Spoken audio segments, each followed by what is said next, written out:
Fact of the day. Fact of the day. Hello, hi, and welcome to Fact of the Day with me, Mark Lotsu. Hot yoga, amazing or damaging? So what is hot yoga? So it's a practice of yoga, obviously, in a heated room. And what you do is you go through 20 plus, 25, 26 strenuous poses over a period of 60 to 90 minutes. And a lot of people will sweat a lot during that period because you're in a hot room. Like you'll usually walk into a room and just find there's heaters everywhere in the room. It's hot and you sweat so much you think maybe it should be called sweaty yoga, but then sweaty yoga just isn't as catchy as hot yoga. So there's a study and they looked at 33 middle-aged adult human beings and they split them into a group that did yoga and a group that did hot yoga. And over the course of 3 months, I went to 3 classes every single week. Then I looked at all their vital statistics to see if anything was different. They also compared it to a control group who did nothing. Now, before doing yoga, the adults really hadn't done any exercise.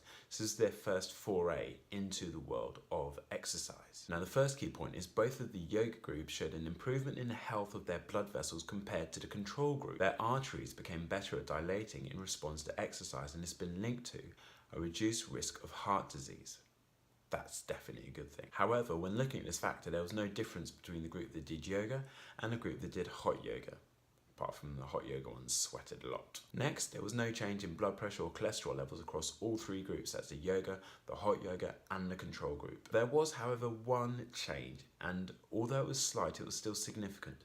The people that did hot yoga, they saw a 1% reduction in their body fat. Their weight stayed the same, but a 1% reduction in their body fat compared to the people that did yoga.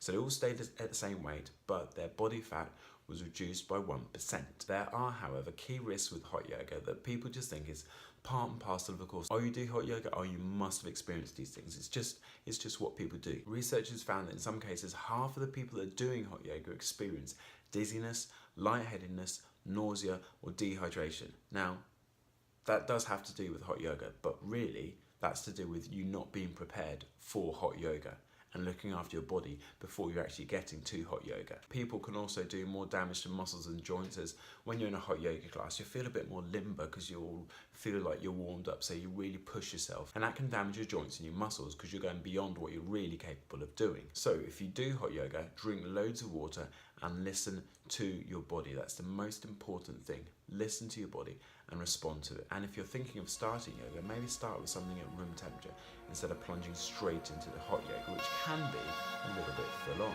That is hot yoga, amazing or damaging. Thanks for watching. Love you, bye, love you, bye, love you, bye.